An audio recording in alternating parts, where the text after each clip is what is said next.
So I had accepted the fact that I was getting the Spirit. It was, I was a couple of months out on delivery, and um, but even still, I couldn't plan everything I was going to do. Um, but I was, I'm in the woodworking business, and um, first thing I wanted to do with that big table was cut it in half or cut it into sections um, to reduce its footprint size. Um, but I had to consider all the ramifications. So there was, I wasn't going to set my mind to anything in particular until I got the trailer.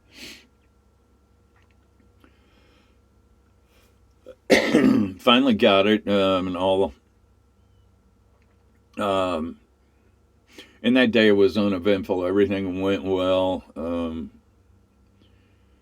and I brought it home. And the next week or a week later, I took it on an overnight trip to a local lake. That went well. Everything works great. I didn't have a single issue with any of the um, appliances, how to work them, anything like that, really.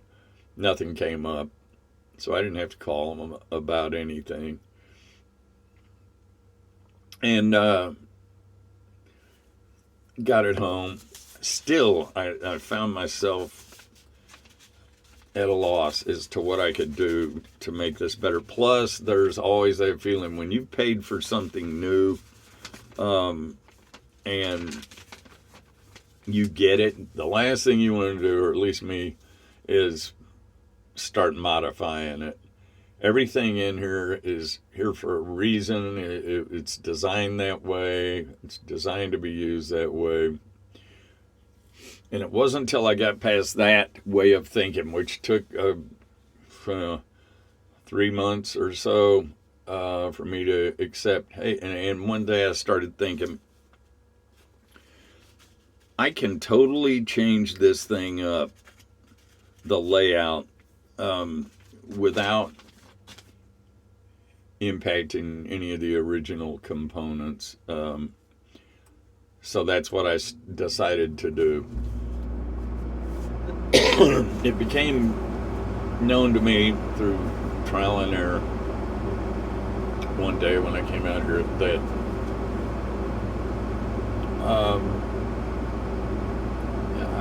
I could sleep and therefore have bedding in the aft part of the trailer, extreme aft, and that I could probably do it with the existing cushions and stuff. And so with the idea of gaining more walking space, having a comfortable sleeping space, but having it at the back of the trailer, and taking up less than half the width of the full bed layout. Full bed layout, if I remember right, Casita dimensions on their footprint diagram is 57 inches aft to fore and 76 inches across, wall to wall. And so one day, a couple of weeks back, I started changing things around. I was sitting out here at the dinette. I had my air conditioning issues solved, and that was finally done by installing a soft start unit. All of that was solved, so I had the freedom to think about the rest of it. I ended up removing the large table from the back. It's now in my garage, and it may be there forever, or until I sell the trailer, if that occurs. And the other things that went were the back cushions to the couch seating in the rear. To me, I'm fairly big, not oversized really or anything, but a little taller than average, I suppose. I don't know, 6 feet, but when you sit on these bench seats in the back, and the back cushion is there, it impedes your movement and the positions you can sit in. And when you do it with that big tabletop in here and your knees up under that thing, they have it as, it's part of the selling point. It's like a boat. You can seat this many people. You can sleep this many people. Yeah, but that's not the reality. There is no way that me and any 3 people, adults I know, we're going to eat a meal seated at that table, 2 across from the other 2. Is it doable? Yeah. Desirable? Nope. So I got it out of here. Being at working in the woodworking and all that,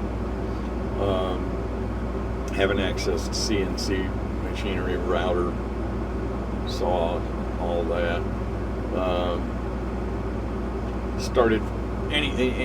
I started thinking about different things I could make table wise. So I moved. I took all 3 poles, put them off to the side, because the big table takes 2, 1 fore, 1 aft,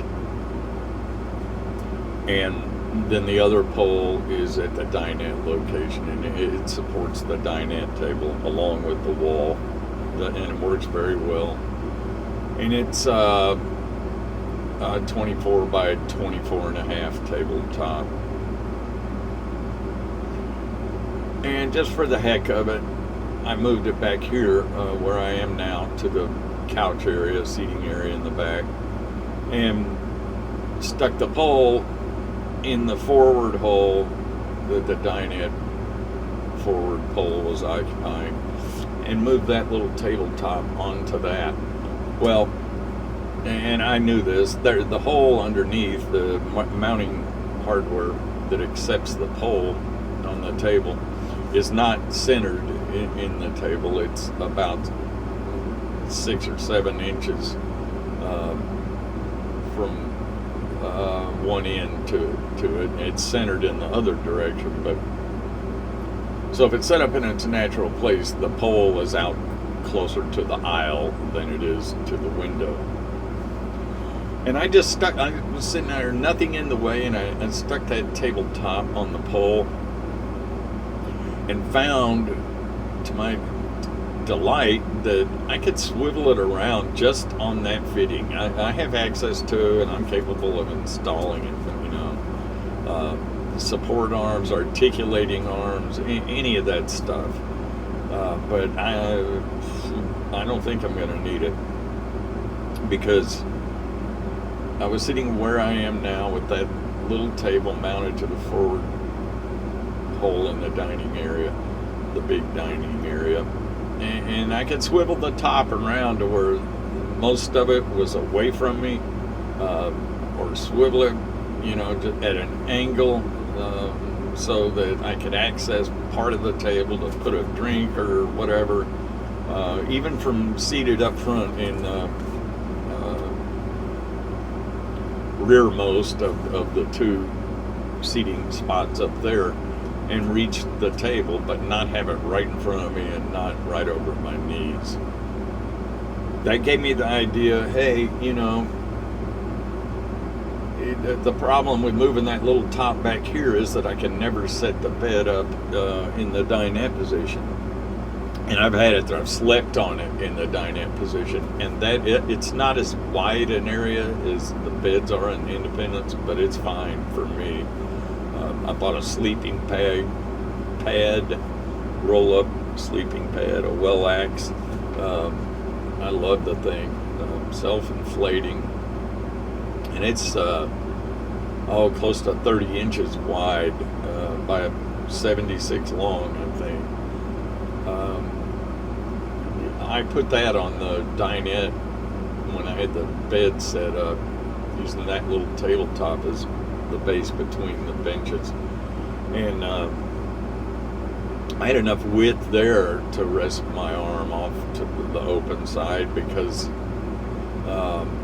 the sleeping pad is larger than the cushions, and it's enough larger and is stable enough on its own to provide support. I mean, I wouldn't sit on it because it's cantilevered out by itself, but it adds enough room to where the front is a very viable sleeping option.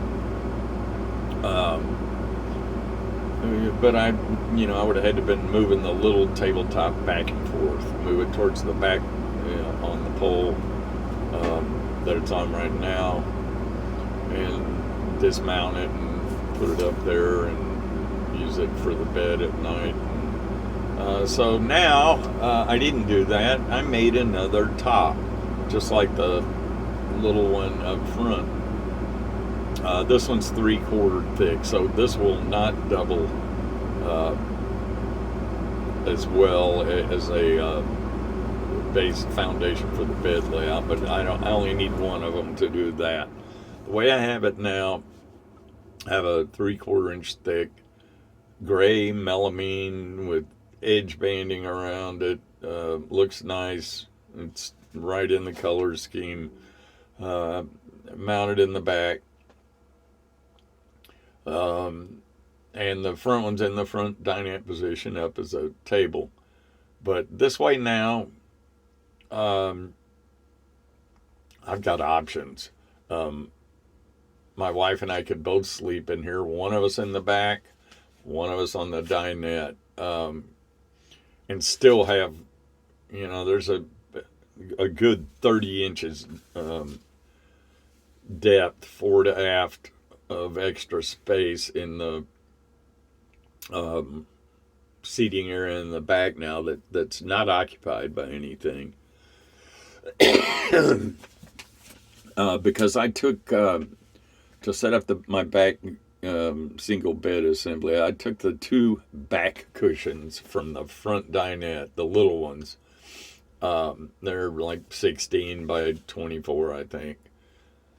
Pushed them up side by side and used the filler piece. When you put the dining table down to set up the full bed back here, you also require another piece that's 12 inches wide, I think, that spans across the trailer and acts as a filler piece along with the dining table. And both have to be down to fully support the big bed if you want that.